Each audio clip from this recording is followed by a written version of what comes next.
हमारे साथ हैं एजाज। एजाज वीडियो ऑन करिए। जी सर, नमस्ते। नमस्ते।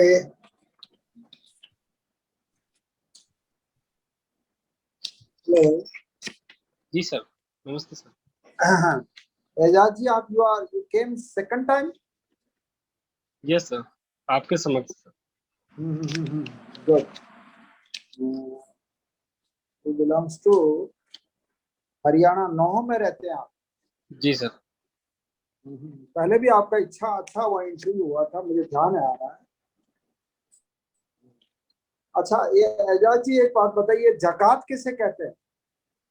जकात सर, जो मुस्लिम धर्मावलंबी होते हैं वो अपनी आय का 2% के लगभग दान करते हैं, इस प्रकार से, ताकि जो गरीब लोग हैं, जो आय जिनकी कम है, उनका भी कल्याण हो सके सर, उनकी मूलभूत आवश्यकताएं पूरी हो सके। अच्छा अच्छा, एक बात बताइए, ये वस्तु छाया किस वस्तु को कहा गया था? Sorry sir. वस्तु छाया, ये बहुत फेमस वर्ड था, ये ब्रिटिश पीरियड में। सर क्षमा चाहूंगा सर। चलो, विदेशों से आने वाले माल के लिए चाणक्य ने एक शब्द यूज किया था जो बहुत फेमस रहा था, वो वर्ड जो है ना, कुछ ध्यान है क्या आपको, क्या था वो? नहीं सर, अभी रिकॉल नहीं कर पा रहा हूँ, सॉरी सर। अच्छा, एक एक शब्द और उन्होंने, एक स्टेटमेंट और दिया था कि संसार में धन ही वस्तु है और धन ही के अधीन धर्म और काम है। ये किसने कही थी? ये स्टेटमेंट किसका हो सकता है? सुनो इसको, थोड़ा दिमाग लगाना इसको। बहुत सारी जी चीजें ऐसी होती है कि आपको वो पढ़ी हुई नहीं होती है, लेकिन आप उसका अंदाजा लगा सकते हो। जी सर। बहुत सारी चीजें, और वो बिल्कुल कभी कभी सही हो जाती है। तो मैं स्टेटमेंट जो बोल रहा हूँ उसको थोड़ा समझना कि धन ही, संसार में धन ही वस्तु है और धन के अधीन धर्म, और जो है ना, मतलब धन के अधीन धर्म और काम है। धन के अधीन मतलब, काम का मतलब स्त्री वर्ग जो है ना, वो आपके पास धन है तो स्त्रियां भी आपको मिल जाएगी और धर्म भी मिल जाएगा। और नहीं तो अगर धर्म, पैसा ही नहीं है तो कहाँ का धर्म और कौन सा जन है वो स्त्रियां और कौन सा समाज और क्या है, कुछ भी नहीं है। ये किसने कहा होगा?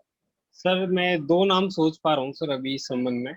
एक हम्म महाराज चाणक्य और दूसरे महर्षि चारवाक सर, बट मैं श्योर नहीं हूँ सर। हम्म।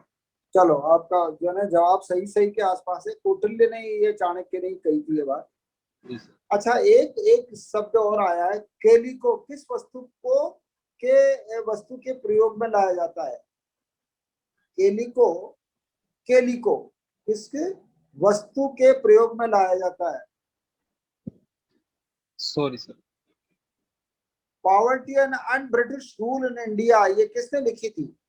सर दादा भाई नेहरू जी ने। good। ये अप्रतिदत्त निर्यात भी उन्होंने यूज किया था। यस इससे सर। क्या मतलब समझते हो आप? सर, इसका अर्थ ये था कि हमारा जो धन है वो ब्रिटिश जो औपनिवेशिक सत्ता है उसके द्वारा उपयोग किया जा रहा है, लेकिन बदले में हमें कुछ लाभ नहीं हो रहा है सर, इस प्रकार से। good। अच्छा, ये एक वर्ड और आया था, विनिमय पत्र, बिल ऑफ एक्सचेंज। जी इसके बारे में क्या जानते हो आप? सर, वर्तमान में सर कॉमर्शियल जो कंपनीज होती है उनके द्वारा इसका उपयोग किया जाता है सर। और अच्छा, सर वो वर्तमान में किस भी तरह सर। से, जी सर। यूज होता है ये? सर, एक तरीके से गारंटी पत्र होता है सर, जितना मैं अभी सोच पा रहा हूँ, कि उस पर एक गारंटी लिखी होती है कि इस सीमा तक और इतने भुगतान के माध्यम से इसको इतने समय बाद किया जाएगा। प्रारंभ में रेलवे किस तरह से जो है ना निर्माण हुआ था, उसका विस्तार हुआ था, किस तरह से वो शुरुआत हुई थी? सर ये ये लॉर्ड। जी सर। बताइए। सर ये लॉर्ड डलहौजी के समय हुआ था सर, और ये पहली ट्रेन 1853 में सर बॉम्बे टू ठाणे चली थी सर। और इसका जो उद्देश्य था वो ब्रिटिश औपनिवेशिक सत्ता के द्वारा भारत के आर्थिक शोषण को ब्रिटिश हितों के अनुसार सुनिश्चित करना था सर। नहीं, मैंने एक शब्द पूछा था, जी रेलवे का निर्माण किस पद्धति द्वारा हुआ था, कैसे हुआ था, मतलब उसका, उसमें फाइनेंस कैसे लगा था वो? Finance sir. जो है जी सर। इन्वेस्टमेंट कैसे हुआ था उसमें? सर इसमें कुछ कंपनीज और कुछ व्यक्ति समूह ने इसमें पार्ट लिया था सर, और ताकि उनको एक निश्चित राशि दी जाएगी और एक निश्चित पार्टनरशिप दी जाएगी, ऐसा आश्वासन ब्रिटिश सरकार के द्वारा दिया गया था। जो चीज आपको पूरी तरह जिसके कॉन्फिडेंट नहीं हो ना, उसका जवाब नहीं देना चाहिए। ठीक। और इसमें जो है ना, आपको शायद जो है ना थोड़ा सा ट्विस्ट हो गया, आप गलत लाइन में चले गए। एनी हाउ, मैं बाद में बताऊंगा इसका जवाब। एक राणा डे, महादेव गोविंद राणा डे का नाम सुना है आपने? जी सर। हाँ, इन्होंने आबद्ध श्रम का नाम लिखा था, इसका क्या मतलब हुआ है? सॉरी सर, मैं नहीं सोच पा रहा हूँ सर इसका। इसमें ये जो है ना, मतलब उन्होंने एक वर्ड यूज किया था कि आबद्ध श्रम, डेंचर्ड जो है ना लेबर, डेंचर्ड लेबर यूज किया था। और वो यूरोप के अन्य देशों में जो है वो, खैर चलो मैं रिव्यू करते समय आपको बताऊंगा। जी सर। फैमिन्स इन इंडिया, ये किसकी पुस्तक है? Sorry sir. ये ब्रिटिश पीरियड में बहुत फेमस बुक लिखी हुई थी ये। और ये हमारी जो है ना इकोनॉमिक हिस्ट्री लिखे जाने में इनका जो है ना योगदान था। भारतीय अर्थव्यवस्था का अगर विकास, अगर अर्थव्यवस्था के ऊपर लिखना चाहेंगे तो इनकी पुस्तक से ही आधार पर ही लिखेंगे। दादाभाई नौरोजी ने तो एक सिद्धांत दिया था, लेकिन बाद में जो इसको बहुत सारा जो है ना एस्पेक्ट को, सारे एस्पेक्ट को हमारे सामने रखा था, वो फेमिन्स इन इंडिया में रखा था। किसने लिखी थी? सर मैं अनुमान लगाना चाहूंगा, यदि आपकी अनुमति हो तो सर, मैं sure hmm Ramesh Chandra Dutt ji. Quite right, absolutely right. RC. Dutt ने ये लिखी थी। बिना क्षतिपूर्ति के भूमि अधिग्रहण से आप क्या समझते हैं? सर इसका अर्थ, सर मैं समझ नहीं पाया सर, वर्तमान परिदृश्य में पूछ रहे हैं सर? ये ब्रिटिश पीरियड की बात है कि बिना क्षतिपूर्ति के भूमि अधिग्रहण कर रही है सरकार। जी ये किस जो है ना मतलब परिप्रेक्ष्य में किसने कहा था? सर मैं जहाँ सोच पा रहा हूँ सर, अगर आप अनुमति हो तो मैं बताना चाहूंगा। हम्म जब अवसंरचनात्मक विकास ब्रिटिश सरकार के द्वारा किया जा रहा था, तो उस समय जो भूमि का अधिग्रहण जो किसानों से किया जा रहा था या जो भूमि मालिकों से किया जा रहा था भारत के अंदर, उनको उसके क्षतिपूर्ति के रूप में जो धनराशि दी जानी चाहिए थी, वो नहीं दी जा रही थी सर। उस संदर्भ में मुझे लगता है सर ये कहा गया होगा। अच्छा, ये सहकारी समाजवाद से आप क्या समझते हो? ये क्या मतलब है इसका? सहकारी समाजवाद, कोऑपरेटिव सोशलिज्म। जी सर। सॉरी सर, मैं श्योर नहीं हूँ सर इस पे, बट मैंने इसके बारे में पढ़ा है। अच्छा, विनोबा भावे का भूदान से आप क्या समझते हो उसको? सर विनोबा भावे जी महात्मा गांधी जी के बहुत बड़े अनुयायी थे, और जो उनका सर्वोदय का जो महात्मा गांधी जी की जो अवधारणा था उसे साकार करने की दिशा में भूदान आंदोलन उन्होंने चलाया था, जिसके माध्यम से जिन लोगों के पास जमीन नहीं है या जो भूमिहीन है उनको भूमि का वितरण किया जाए, और जो जमींदार वर्ग है उनको प्रोत्साहित किया जाए कि वो आगे आए और अन्य लोगों को भी जो भूमि भूमि दें। आप यू आर डूइंग समथिंग, कुछ जॉब कर रहे हो क्या छोटा मोटा कोई? नहीं सर, बस अच्छा, तैयारी से। आपने ग्रेजुएशन कहाँ से किया? यहाँ से सुबोध कॉलेज से? Yes sir. हम्म। अच्छा एजाज जी, ये बताइए कि मैं अब आपका रिव्यू कर लेता हूँ। जक़ात के बारे में आपने सही बताया था कि वो मुसलमानों के द्वारा ये दिया जाता है, और ये संपत्ति का जो है ना कुछ हिस्सा उसमें जो है दिया जाता है, मतलब ताकि दूसरे लोगों को उसका लाभ पहुंच सके। एक वर्ड यूज किया था मैंने, दूसरा सवाल था वस्तु छाया। ये ढाका की मलमल को कहा गया है वस्तु छाया। वो उसमें इतनी पारदर्शी होती थी वो। ये ब्रिटिश पीरियड के जो है इतिहास को जब आप पढ़ेंगे या इकोनॉमिक हिस्ट्री को पढ़ेंगे तो उसमें वस्तु छाया का नाम आता है। ये ढाका की मलमल इतनी जो है ना एक अंगूठी के अंदर निकल जाए इतनी सारी जो है ना वो उस तरह की जो है ना उसका जो है ना बहुत बारीक होती थी वो। तो वस्तु छाया कहते थे कि उसको उसको दूसरे देखकर जो है ना कोई भी उसकी इतनी बारीक थी कि सब कुछ आगे दिखाई देता था। एक क्वेश्चन पूछा था, संसार में धन ही वस्तु है और धन के अधीन ही, तो वो कौटिल्य का अर्थशास्त्र आपने सही जवाब दिया था। वो उसने नहीं कहा था, क्या नाम, चारवाक ने नहीं कहा था। चारवाक का तो ये था कि ये जो है ना मतलब क्या नाम धन वो क्या उधार लो और घी पियो, यावत जीवे सुखम जीवे ऋणम त्यक्त्वा कृतम जीवे। हाँ, तो ये उन्होंने कही थी, लेकिन इन्होंने ये धन ही सब कुछ, बिना धन के कुछ भी नहीं होता, इस तरह की बात ये कौटिल्य अर्थशास्त्र में कहा है। केली को किस वस्तु के प्रयोग में लाया जाता है? ये कोरा कपड़ा जो होता है ना, छपाई हेतु लाया जाता है ना, उसको केली को बोलते हैं। कोरा कपड़ा जो होता है ना, बिल्कुल, उसको केली को बोलते हैं, ताकि वो जो प्रिंटिंग के काम बाद में केली को आता है। ये पॉवर्टी एंड ब्रिटिश रूल का आपने सही जवाब दिया था। दादा भाई नौरोजी ने धन निकासी के सिद्धांत को दर्शाने के लिए इस ग्रंथ को रचना की थी। अप्रतित दत्त निर्यात भी ये दादा भाई नौरोजी का ही सिद्धांत था। फिर बाद में आरसी दत्त ने इसको जो है डेवलप किया था कि यहाँ से जो है ना वो कुछ जा रहा है और उसका वापस उसका भारत को कुछ भी उसका लाभ नहीं मिल रहा है। बिल ऑफ एक्सचेंज बदले में जो दी जाने वाली राशि का, ये जो ना आपने ऑलमोस्ट सही था उसमें कि वो जो भी मतलब जो कोई जो है बिल ऑफ एक्सचेंज के लिए उतना पैसा या जो भी वो टर्म्स एंड कंडीशन के आधार पर उसको फॉलो करता था सामने वाली पार्टी। प्रारंभ में जो है ना मैंने एक क्वेश्चन पूछा था, रेलवे का निर्माण किस आधार पर हुआ था?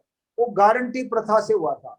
आपने ये तो जवाब दे दिया कि वो जो है ना वहां से जो है बॉम्बे से थाने तक जो है 20 मील की जो है रेलवे लाइन स्टार्ट हुई थी सबसे पहले, लेकिन वो गारंटी पद्धति थी। ये पैसा हमारे इंडिया में नहीं था।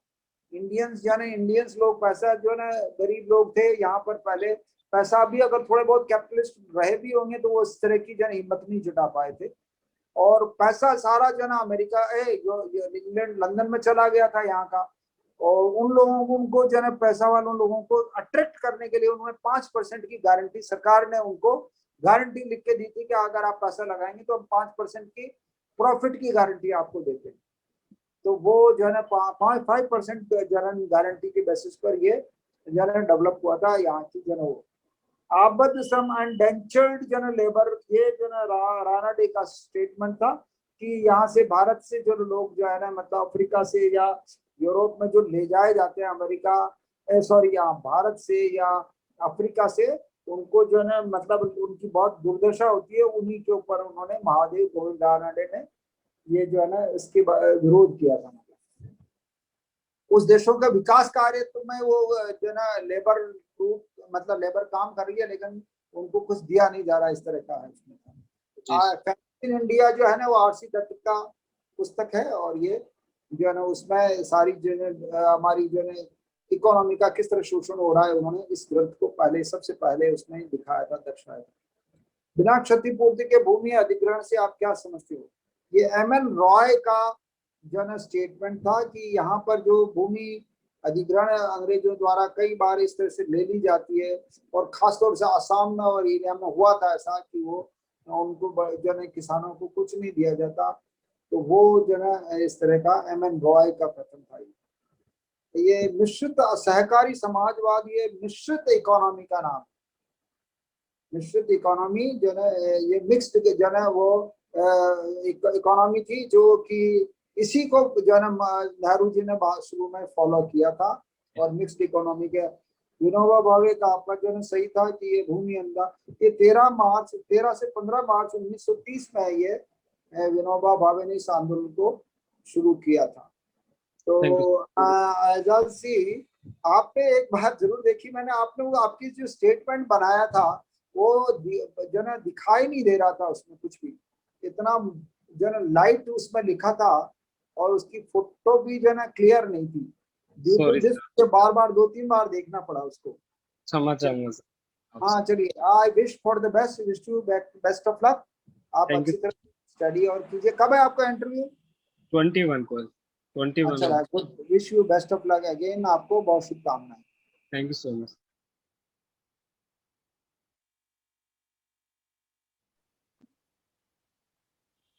नमस्ते सर। सुन पा रहे हो? जी सर। अच्छा, राजस्थान जी के कवर किया आपने अभी तक? जी सर। चलिए, उर्स के मेले के बारे में जानकारी है आप? Yes sir. तो मुझे उर्स का अर्थ बताइए, उर्स शब्द क्या होता है? सर उर्स का अर्थ होता है सर मिलना, और इसका अर्थ है मतलब कि परमात्मा से मिलन या संगम के अर्थ में इसका यूज किया जाता है। अच्छा, तो कब लगता है ये अजमेर में उर्स का मेला? सर ये 1 से 6 रजब के मध्य लगता है। अच्छा, तो आप मुझे ये बताएंगे हर वर्ष ये अंग्रेजी महीने के हिसाब से हर वर्ष अलग महीने में क्यों आता है? सर जो हिजरी संवत है और जो ग्रेगोरियन कैलेंडर है सर, उसमें अंतर के कारण ऐसा होता है, क्योंकि सर वो पृथ्वी की जो परिक्रमण काल है उसके आधार पर है, और जो हिजरी संवत है सर वो चंद्रमा के आधारित कैलेंडर है। अच्छा, तो समय का अंतर आ जाता है उसमें, कितना अंतर है दोनों में? सॉरी सर, इसके मुझे अभी ध्यान नहीं आ पा रहा सर। अच्छा, मुझे राजस्थान राज्य के प्रतीक बताइए, प्रतीक चिन्ह जो। क्षमा चाहूंगा सर, मैं समझ नहीं पाया सर किस अर्थ में। जैसे राज्य पशु है, राज्य वृक्ष है, राज्य पुष्प है, इस प्रकार। सर जो राज्य वृक्ष है सर वो खिजड़ी है सर, और राज्य पुष्प है वो रोहिड़ा का फूल है सर, और राज्य जो पशु है वो वन्यजीव श्रेणी में चिंकारा है, और पालतू श्रेणी में ऊंट है सर, और सर हमारा जो राज्य पक्षी है वो गोडावण है सर। जी सर। राजकीय खेल कौन सा है, राज्य खेल? सर मैं श्योर नहीं हूँ, लेकिन आई थिंक अगर आप अनुमति दे तो सर जी बिल्कुल बताइए। Basketball sir. बिल्कुल सही बता रहे हैं आप, सामान्य जानकारी है आपको। अ, मुझे ये बताइए, हरियाणा के कौन से जिले हैं जो एनसीआर में शामिल हैं? सर 14 जिले सर हरियाणा के शामिल हैं सर एनसीआर के अंदर, अच्छा। जिसमें सर फरीदाबाद है, नूह है, और सर आसपास के सर जैसे रेवाड़ी है, भिवानी है, महेंद्रगढ़ है, इस प्रकार से। अच्छा, अभी मैंने कल भी एक क्वेश्चन पूछा था, आपसे भी पूछ रहा हूँ। दिल्ली को भी पूर्ण राज्य का दर्जा देने की बात चल रही है, जी सर। तो आप जो 14 जिले बता रहे हैं हरियाणा के, उनको शामिल करना चाहिए दिल्ली में? सर मुझे नहीं लगता ऐसा करना चाहिए सर, क्योंकि जो एनसीआर का जो कॉन्सेप्ट है सर, उसके पीछे की जो उद्देश्य था वो राष्ट्रीय राजधानी पर बढ़ते हुए शहरीकरण के दबाव को कम करना था, ना कि जो एक स्टेट है उसका मतलब फॉर्मेशन करना इसका उद्देश्य नहीं था सर। और हरियाणा जो सेपरेट कल्चर है सर उसका, और एक अलग ही स्टेट है सर, उसको बनाए रखना चाहिए सर। नहीं, आप जो बता रहे हैं कि एनसीआर रीजन है वो दिल्ली पर दबाव को कम करने के लिए था, तो यस दबाव तो और बढ़ेगा उल्टा, अब एक राज्य बन जाएगा वो।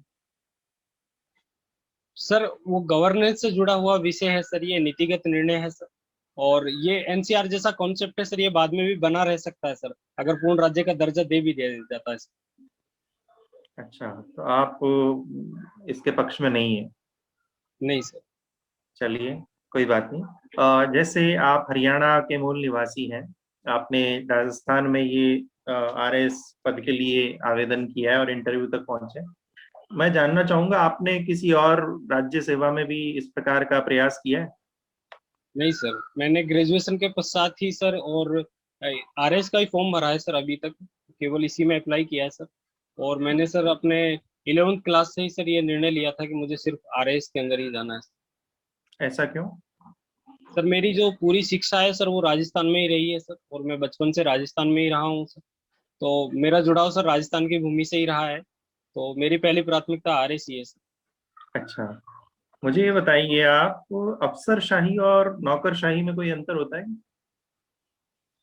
सर दोनों ही सर नकारात्मक संदर्भों में यूज किए जाते हैं सर, परंतु जो अफसरशाही है वो अधिक नकारात्मक शब्द प्रतीत होता है सर आम जनता के अगर अकॉर्डिंग देखे तो, जबकि नौकरशाही है जो लोक प्रशासन के अंदर एक प्रचलित शब्द है सर, जो कि मैक्स वेबर के द्वारा भी यूज किया गया था। भारत लेकिन में क्या स्थिति है? सर लोक सेवा, लोक सेवक अफसरशाही नहीं है?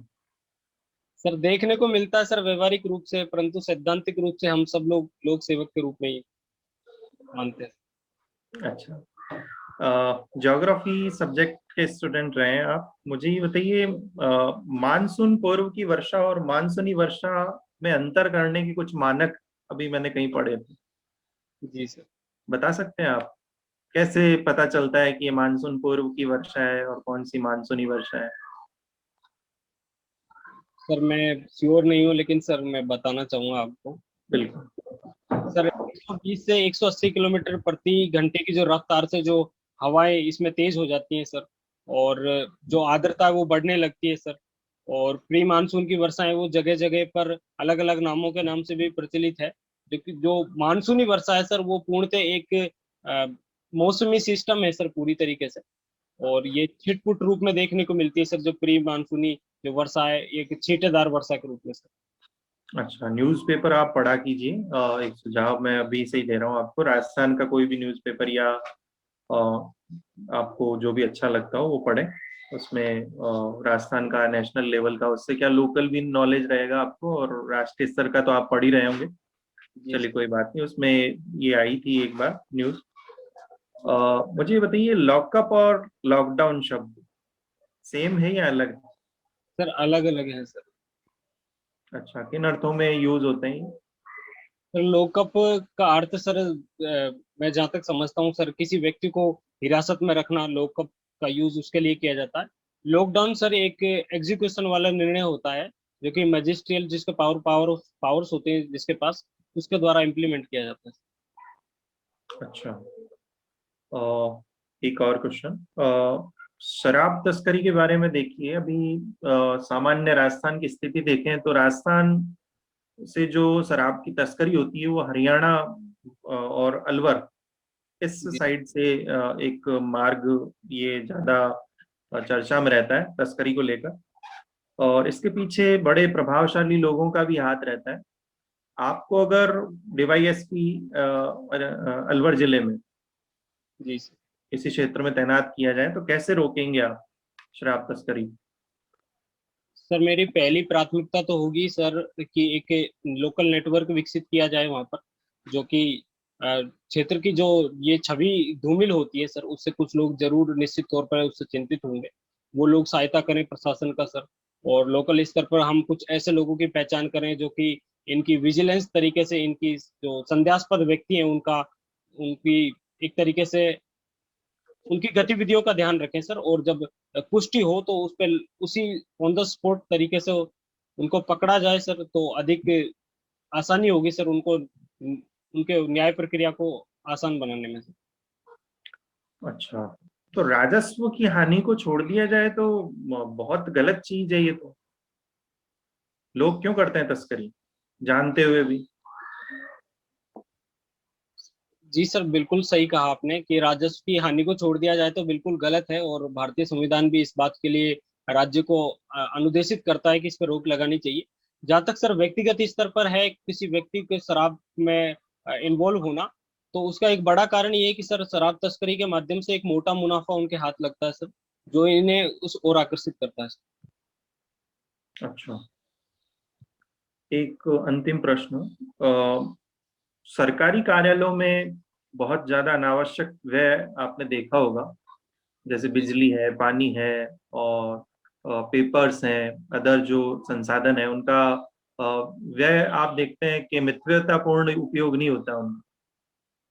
वो ऐसा समझा जाता है सरकारी खर्च है, ये सोच उसके पीछे काम करती है। तो आप अगर सेवा में आते हैं तो कैसे रोक लगाएंगे इस अनावश्यक व्यय पर? सर एक तो नैतिक बल के माध्यम से भी किया जा सकता है सर। हालांकि ये बहुत ही आदर्शात्मक सिचुएशन है, लेकिन फिर भी सर एक अगर एक जो उच्च अधिकारी हैं, अगर वो इस तरीके का आचरण करते हैं तो निश्चित तौर पर अन्य लोगों के ऊपर भी इसका प्रभाव पड़ता है, नैतिक भी, और इसका व्यवहारिक रूप में भी उन्हें यदि देखने को मिलता है तो वो इस बात का जरूर ध्यान रखेंगे सर। और दूसरा सर कि उन्हें ये अनुदेशित भी किया जा सकता है कि आप इस तरीके का ना करें, क्योंकि ये आप ही के संसाधन हैं और आप ही की सुविधा के लिए यहाँ पर लगाए गए हैं सर, इस तरीके से सर। वेरी गुड, रिव्यू कर लेते हैं। देखिए, रिव्यू में इतना ही कहना चाहूंगा, राजस्थान पे थोड़ा और फोकस करें आप। राजस्थान का जो नॉलेज है, चाहे करंट अफेयर से रिलेटेड हो या और आपके आसपास की जो जानकारी हो, या हरियाणा और राजस्थान के जो वर्तमान संबंध हैं उन पे भी थोड़ा ध्यान दें आप। किस प्रकार की न्यूज आती है, कोई और इतिहास रहा है राजस्थान और हरियाणा का आपसी संबंध का, उस पर थोड़ा सा और अपने नॉलेज को बढ़ाएं। बाकी रिव्यू में दिनों दिन आप तो पिछले मॉक्स की बजाय आप देखें तो बहुत सुधार किया आपने, और ऐसा लग रहा है कि फाइनल टच देने की तैयारी करें बस आप तो। और 21 को है क्या आपका, कब है एजाज जी? एजाज जी सुन पा रहे हैं? जी सर, कॉल आ गया था सर। हाँ, तो अब फाइनल तक दें आप। बाकी और सुझाव जो सामान्य बातें थी वो मैंने बता दिया आपको।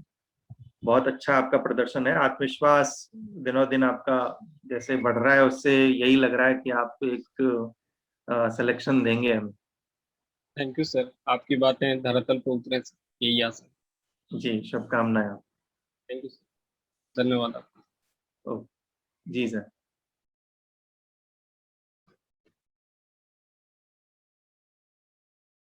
नमस्ते सर। नमस्कार।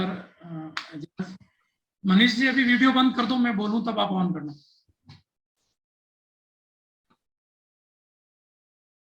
किसको है तो बिल्कुल चिंता वाली तो बात कुछ है नहीं, बहुत अच्छी तैयारी है आपकी, और उसी व्यू से इसको करिए। जी सर। क्वेश्चन शुरू करते हैं। अभी 2 भारतीय पत्रकारों को पुलित्जर पुरस्कार मिला है, जी सर। कौन कौन है वो? सर उसमें मेघा राजगोपालन जी हैं, दूसरा हाँ, नील बेदी जी हैं। क्यों मिला है इनको? सर इनको पुलित्जर अवार्ड मिला है सर पत्रकारिता का। जो मेघा राजगोपालन जी हैं, उनको मिला अपनी खोजी पत्रकारिता के लिए, जो कि उन्होंने सिंजियांग प्रांत के अंदर उइगर मुस्लिम पर हो रहे बंधुआ मजदूरी का जो सबूत थे वो उन्होंने इकट्ठे किए सर, उसका प्रकाशन किया। दूसरा नील बेदी जी को कंप्यूटर सिस्टम के आधार पर जो संदिग्ध गतिविधियां हैं उनको तैयार करने या उनके आधार पर एक सिस्टम तैयार करने के लिए दिया गया। अच्छा बताएं, इसकी स्थापना कब हुई थी पुलित्जर पुरस्कार की? सर 1917 से सर ये दिया जा रहा है सर। इसकी किस आधार पर, सर ये जी सर। किसने इसको स्थापित किया था? सर ये पत्रकारिता का नोबेल प्राइज कहा जाता है सर, और ये अमेरिका का सबसे प्रतिष्ठित पत्रकारिता का पुरस्कार है सर। कौन देता है ये? सॉरी सर, मैं याद नहीं कर पा रहा। अभी फोन टेपिंग काफी चर्चा में है, जी सर। तो लगता है ये मौलिक अधिकारों का उल्लंघन है? सर पुट्टुस्वामी वाद में सर माननीय उच्चतम न्यायालय ने भी कहा है कि फोन टेपिंग जो है निजता के अधिकार का उल्लंघन है। परंतु सर 2 आधार भारतीय तार अधिनियम 1885 की धारा 5(2) में दिए गए हैं कि लोगों की सुरक्षा और लोक व्यवस्था को बनाए रखने की दृष्टि से सक्षम प्राधिकारी के द्वारा इस फोन टेपिंग की जा सकती है। राइट। अच्छा, अभी ग्रैंड स्लैम चर्चा में है, जी सर। ये क्या होता है ग्रैंड स्लैम? सॉरी सर, मुझे इसकी जानकारी नहीं। फ्रेंच ओपन जीता है अभी किसी ने, महिला एकल और पुरुष एकल? सॉरी सर, मेरी खेल में इतनी रुचि नहीं है सर। रुचि नहीं, ओके। अच्छा, G7 शिखर सम्मेलन के बारे में बताइए। सर ये कॉर्बिस बे कॉर्नवॉल शहर के अंदर ब्रिटेन में हुआ है सर। 47वां शिखर सम्मेलन है सर ये, और इसमें 7 देश हैं सर। और माननीय प्रधानमंत्री जी ने भारत को चूंकि विशेष आमंत्रित सदस्य के रूप में आमंत्रित किया गया था, तो माननीय प्रधानमंत्री जी ने भी संबोधित किया इस शिखर सम्मेलन को। इसकी मुख्य बातों में सर सिंजियांग प्रांत में उइगर मुस्लिम पर अत्याचार हो रहे हैं, चाहे हांगकांग की स्वायत्तता का विषय हो, और चाहे ओबोर प्रोजेक्ट के प्रत्युत्तर में B3W जो परियोजना है उसको प्रोजेक्ट करने की जो बात है सर, ये मुख्य बिंदु रहे सर। क्या है B3W, क्या है? सर ये बिल्ड बैक बेटर वर्ल्ड है सर, और इसके माध्यम से $40 लाख की एक निवेश किया जाएगा, जिसमें विकासशील देशों के अंदर अवसंरचनात्मक विकास किया जा सके। ये जो चीन की जो बिल्ट बिल्ट रोड इनिशिएटिव है सर, BRI 2013 वाला, उसके प्रत्युत्तर में से माना जा रहा है। क्या है BRI, क्या है? सर BRI के सर 2 पार्ट हैं सर, एक SREB और एक MSR sir, silk road economic belt और मैरीटाइम सिल्क रोड, जिसके माध्यम से समुद्री और स्थलीय रूप से पूरे विश्व को एकीकृत करना और यातायात के साधनों और व्यापार को बढ़ावा देना। परंतु जो इसका मूल में है सर, वो चीन की विस्तारवादी नीति और ऋण जाल में अन्य देशों को फंसाना, इस रूप में इसे देखा जाता है सर। इसमें जो वर्ड बेल्ट बेल्ट सब sir belt sir silk route से लिया गया सर, जो प्राचीन रेशम मार्ग था उससे सर। मार्ग से तात्पर्य है सर इसका। अच्छा, एक रोड है और एक समुद्र है। जी सर। रोडवेज रोड बनाई जाएगी, एक समुद्री मार्ग मैरीटाइम में। जी तो सर। इन दोनों में इसका अर्थ छुपा हुआ है। जैसे बेल्ट एंड रोड है, जी तो सर। जो रोड्स बनाई जाएगी उसमें बेल्ट वर्ड लेंगे या रोड वर्ड लेंगे? सर जो समुद्री मार्ग है उसमें रोड शब्द का यूज किया गया है सर इसमें, और जो स्थलीय गुड, मार्ग है इसमें बेल्ट। बस मैं यही जानना चाह रहा था। Good answer. अच्छा, भारत को विरोध है इसके बारे में, भारत इसका विरोध कर रहा है BRI का। जी सर। सर इसके दो प्रमुख कारण है सर। एक तो जो इसका स्थलीय कनेक्शन है वो सीपेक के माध्यम से जाता है सर, और जो सीपेक है वो भारत की जो भूमि है जिसे पाक अधिकृत कश्मीर कहा जाता है उससे होकर गुजरता है, तो उसे हमें अपनी संप्रभुता के विरोध में मानते हैं। और दूसरा सर जो इसका समुद्री मार्ग है सर, वो स्टिंग ऑफ पल्स के रूप में एक अवधारणा है सर, पेंटागन विभाग के द्वारा दी गई थी, भारत को घेरने की रणनीति के रूप में है सर। तो ये दो प्रमुख हमारे चिंताएं हैं सर इसको लेकर। ओके, स्ट्रिंग ऑफ पल्स में चीन ने कहाँ कहाँ अपने केंद्र बनाए हैं अभी? सर बांग्लादेश का चटगांव बंदरगाह है सर, और श्रीलंका का कोलंबो है, श्रीलंका का सॉरी सर हम्बनटोटा है सर, और पाकिस्तान का ग्वादर है सर, और अफ्रीका में सर एक जिबूती है सर। कोको आइलैंड भी अभी चर्चा में है।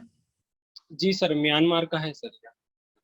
श्रीलंका के पास एक आइलैंड बना रहा है। हाँ सर, पोर्ट सिटी बना रहा है सर कोलंबो के अंदर। जी सर।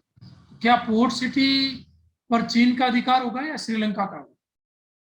सर उसके जो नियम कानून होंगे वो चीन के कानूनों के अनुसार प्रशासित होगा सर। ये श्रीलंकाई भूमि पर चीनी कानून, ये श्रीलंका के संप्रभुता का उल्लंघन नहीं है? सर अगर सैद्धांतिक रूप से देखें तो सर बिल्कुल सर, और जो वर्तमान जो श्रीलंका की सरकार है सर उसका पक्ष चीन की तरफ अधिक झुका हुआ अक्सर ये देखने को मिलता है कि वो चीन का पक्ष अधिक लेते हैं। Okay, right.